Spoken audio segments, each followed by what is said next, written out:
first of all, you still got that jacket? I love that jacket. And the haircut. Look at the haircut. Yeah. As a matter of fact, I think the local paper here, do I mention the Forum? That's okay. Had a picture of me with a story in January that Tom Mix did, and I was interviewing Jim Wacker, and I had this jacket on. And my kid said, "Where did you get that?" God. Were you? I mean, obviously, I won't say loud, but it's a noticeable jacket. Well, was that your style for clothing? Until we got company jackets with a KX. Oh, that's right. That's right. Yeah, but I used to like this kind of stuff. I had a pair of golf pants like this too. Really? Yeah. Well, for a while the plaid came back. That was Sure. a big to-do. Look at the haircut. Yeah. And this is about the same time. Maybe Yep. even, yeah. Oh, this one I think's younger.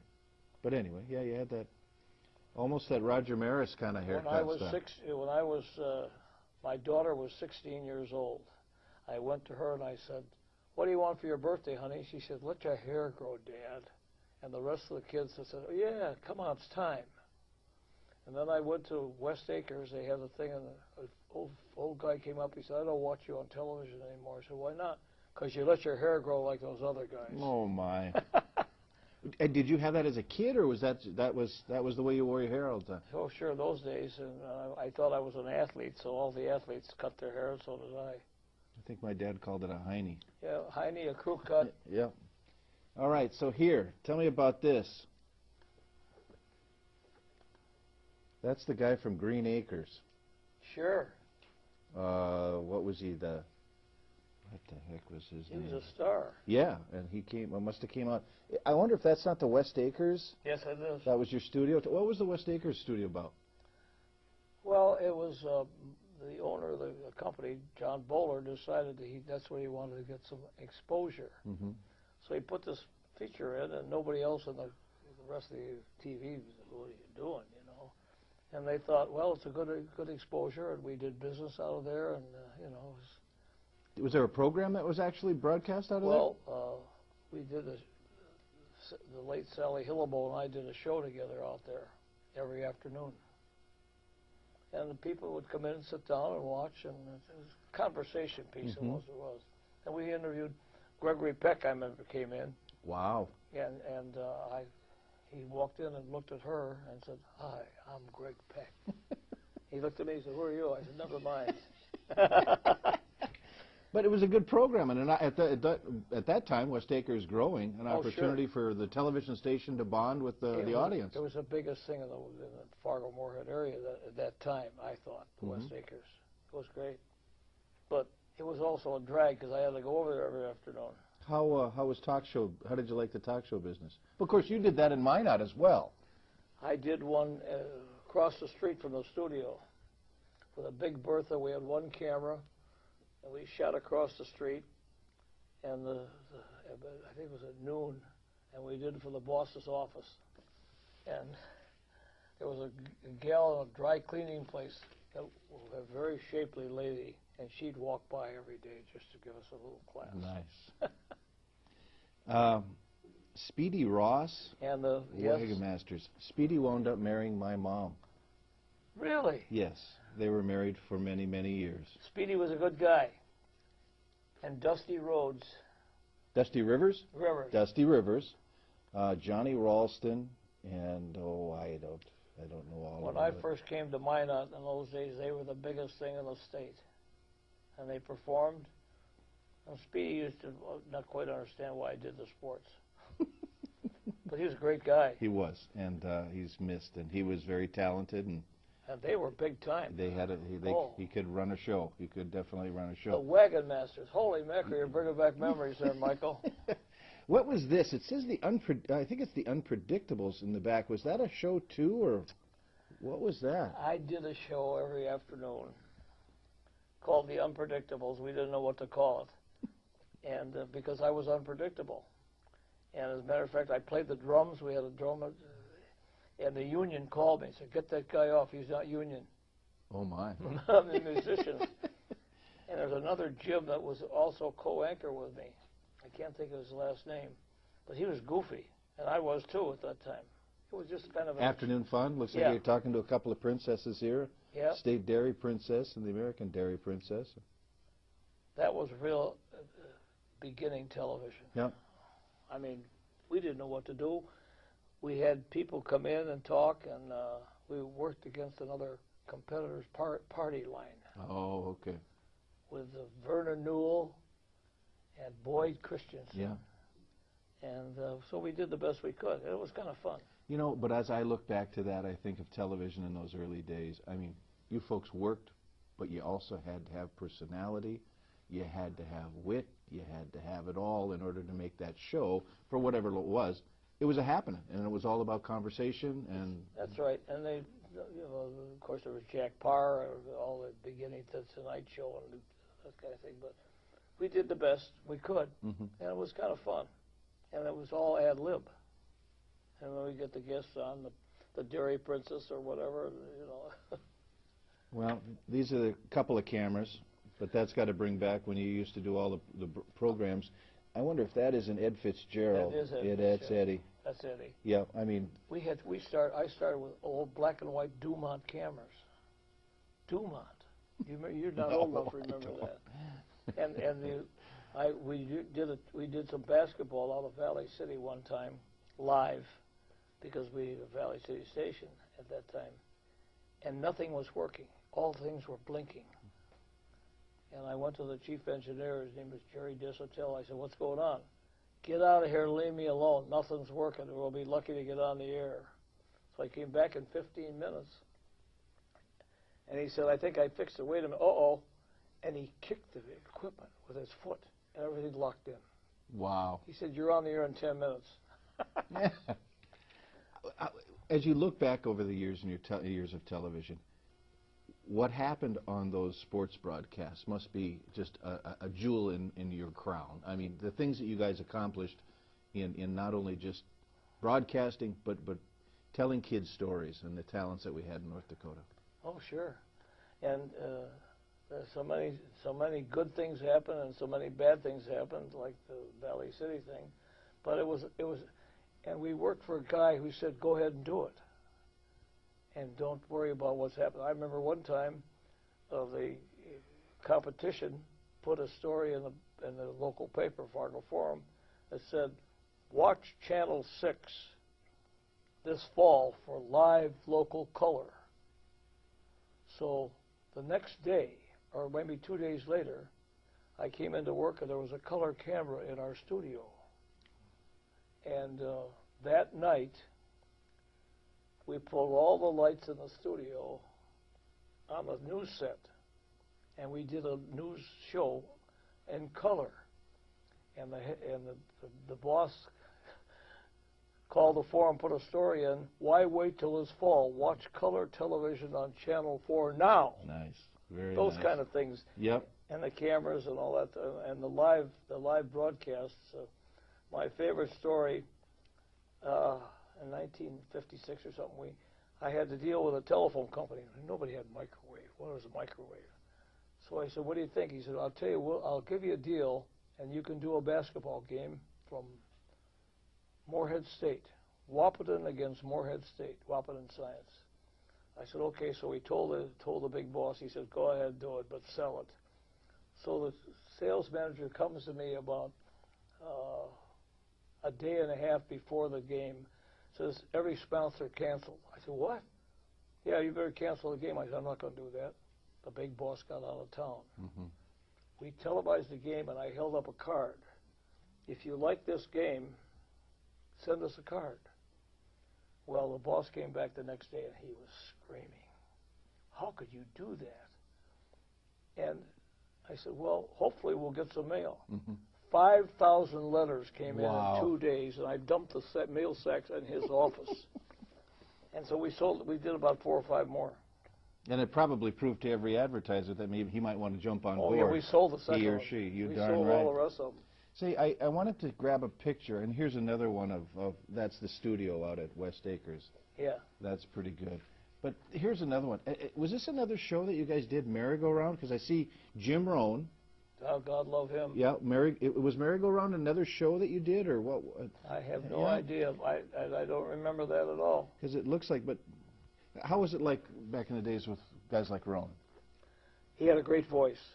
Oh, he still does, I guess. I guess he's. Yeah. And I learned a lot from him, but he did the weather and then Captain Jim. Yeah. And he rang the bell, and most of the staff, including me, would come and because we'd like to look at the good-looking young mothers who brought their kids. What are you doing here, Adelson? Get out. What? It looks like you're giving away a turkey. I was a turkey. Yeah. I don't. It looks like I don't even. Yeah.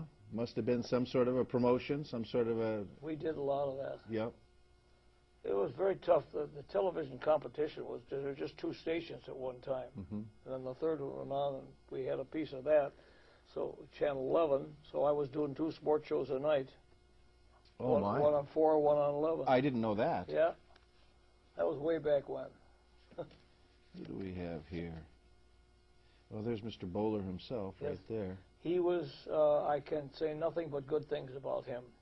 He used to get mad at me about every other day because I'd say something on the air he didn't like. But he was a genius.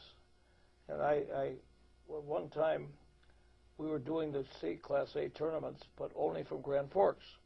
And the people in the western part would say, why don't you do something out here? So he built a microwave for $50,000. And we did the legislature, some spots from there, plus the basketball, and it helped Bismarck economically and everything else, and they never once wrote him a letter and thanked him. Wow. Which kind of bugged me. But he brought color television, he brought the internet, the networks in. Well, and as we celebrate KXJB's birthday, right. There's also KSJB, and there's also KCJB, and the JB. That's where I started. John Bowler. John Bowler. John Bowler, right. And who's that guy? Another one. Let's see. I don't know if the Pope came. I'm not quite sure who those folks are. These must be just some Christmas cards. Yeah. I don't know. I don't know who's all those kids. Well, this one says Denny Pauls. Season's greeting from Denny Pauls, whoever that is. He was somebody's kid. Somebody in the staff had a son. I think maybe Arv Johnson. I'm not sure. Well, we're sure. There's Rowan there. Arv Johnson, didn't he? Great talent. Did he have? The story, as I remember it, and maybe I'm wrong, but he had a cooking show. Yeah. In Minot. Yep. And the story that I heard from the Minot folks was that he was cooking some baked potatoes in the oven, and a lady from West Hope, North Dakota called and said, Arv, you put 4 baked potatoes in the oven and you only took out 3. And that's where all the smoke that it generated in the studio. Oh, yeah. Oh, live television. Oh, here's another one. Look at this. For sports reporting with a flair, watch Jim Adelson Sports Daily, 6 and 10, Channel 4, KXJB, Valley City. Yep. Now, even though, and the reason that we say Valley City, because that's the place where the license was. Absolutely. Although we were here in Fargo. And at that time, we had the tallest tower. No, that was exciting. But the signal was kind of weak in here, in Fargo, because of the tower. Technically, we had some problems, but we figured it out. This is an old TV guide, and here are some of the shows that were running at that time.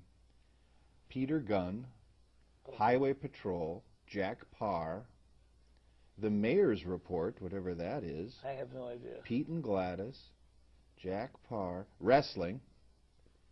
Oh, I did the live studio wrestling, and that was a kick. I mean, people would come in and sit around the ring, and the wrestlers would put on a show. And my favorite was, there was a guy named, I can't think of his name now, but he was a bad guy, and he wore a swastika.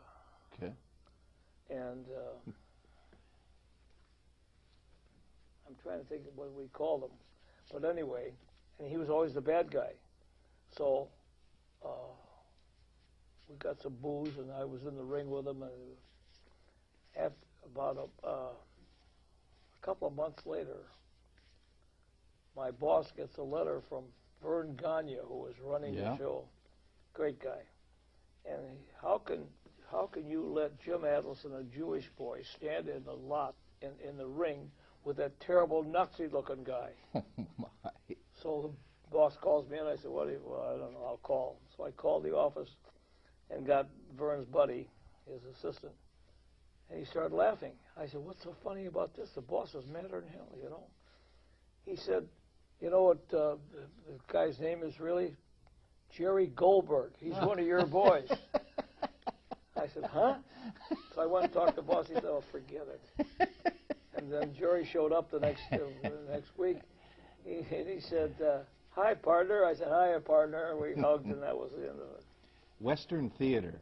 Does that ring a bell? Just part of the programming that you had Well, on the you old haven't days? mentioned the fact that we had the Roy Rogers show by Wholesome Bread. Oh, As a matter of fact, the other day, some woman came up to me and said, "I saw what you did way back when."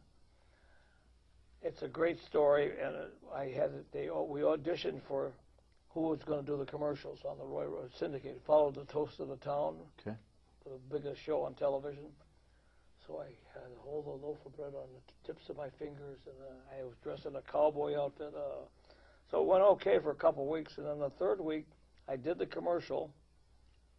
And as I was doing the commercial, a buddy of mine, a coach from West Fargo, football coach, wanted to talk to me about something, and he was waving. I waved to him. The lights went off, the microphone went off, and I threw him a perfect pass. And after the show, I went upstairs to get my sports show ready, and the engineer said, "Gee, Jim, I think we got you off the air in time." I said, "In time for what?" He said, "Well, you threw the bread." I said, "Oh, you didn't get it?" Nah. The next day, I was called in. It got on the air. Oh, my. And the program director was a woman at that time. She said, "You're done here." I said, "Well, I'm just done with the show." She said, "I think, well, the boss decided to keep me." And it was talked all over. And, yes. and then I went to Crookston for a banquet. And after the banquet, a guy came up to me and said, "Say, do me a favor. I'm the manager of the Wholesome Bread store up there. Throw another loaf, will you? We did great business." Very good. There you are. Yep. Now hair's a little longer. Yeah, see, and it's even getting longer there. Yep. That's after my daughter told me, let your hair grow. Gosh, I look funny. Trying to think. Kathy Coyle. Is she still around? She's in Lakes Country. Yep, living in Lakes Country. She was a great gal, and I had a lot of fun with her. I teased her a lot. And she said, "Fix me up with a boyfriend." I said, "Try." I did. I don't know if it worked out. I don't think it did. What else have we got here? She was a good talent. Very good. I worked with her when I got to this market. Sure. Let's see. There. Who are those? There's Roan, yourself, and who's doing? Is that Dewey? I think it's Dewey Hagen. Dewey Hagen. Good guy. Yeah, that's Dewey. Yep. So what time? What years would that have been? That was in the 60s. Okay. And then Hagen, I think, went Dewey on. went to the oil business. Yep. And was a very popular guy. I don't think Dewey really liked me for a while. But we got along. Do you know who that is? That's my first wife, Barbara, and my 3 children. There you go. Oh. And the 2 boys are coming to town now. Well, then you might want to hold on to that one. Yep. That would be nice to show That them. was a Christmas card. Yeah. Yeah. Thank you. Yeah. Hold on to that one. I think I'll take liberty in giving it to you. They want to. Particularly the little guy. The other 2 used to beat him up. This looks like the ribbon cutting for the day that they opened up the studio. It is. Sure. Yeah. And now that building's gone, or it's just a different thing. What's that? That was the new building, was it? No, that's West Acres. Yeah, that's what I'm saying. Yeah. Yeah. Oh, no, that they've got that moved. Here we go. Speaking of new buildings, this is the day they opened up the Channel 4 building over next to Target. Yeah. And that's I'm you. still there. As long and as that's the guy from Dukes of Hazzard. That's right. Whatever his. Can't remember his name. Had a nice car. I wonder who these kids are and what they're doing these days, huh? You know, I don't recognize the kids. I recognize the guy with a tie. Yep, that's it. How about this crew? Sure. Charlie Johnson. Look at it. And this was the weather guy. Yeah, the weather guy. Looked like Charlie borrowed one of your jackets. As a matter of fact, yes. I just visited with Charlie a little bit this morning. He's a good egg, too. Great guy. Yep. He was like a brother to me. When my wife was so sick, I'd come to work, and he'd put his arm around me and said, how's everything? Is it getting any better? And I'd say, no, but it's okay. Thanks for your help. He is a great guy. Look at these pictures. Huh. I think the guy on the left was interning with you when he first started, Roger Dagerman. Boy, he was. Yep. Interned with you. As a matter of fact, he's big at Concordia now. Yep. Yep. Got out of television and has moved into the communications area. Well, that's where the big money is. I made that up. Roger was a great kid. Great promise. Here, several little snaps of you. Did you do some sort of a phone show, or was there a lot of, because the pictures they're taking there looks like you're talking on the phone. I did a half-hour talk show at 5:30 with a phone. You could call and visit, and we had a blizzard. Well, it lasted for about 3 days, and I was stuck out there, and that was one communication that people had. And as a matter of fact, I was doing the show, and a kid called. He said, "Say, I'm at the Westward Ho in Grand Forks. I'm single, and I'm looking for a girlfriend to get through this blizzard with me. Have him call room such and such." Live on television. I said, "I'll try." Meantime, my wife was at home with 3 little kids and couldn't get out of the house, and they were driving her nuts.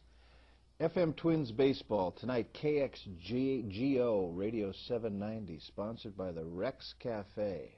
That was pretty good food. Was it? Yeah. We televised baseball way back when. The Fargo-Moorhead Twins. and one night we had the microwave set up there, and microwaves were hard to get. And there was a circus in town at the field out there.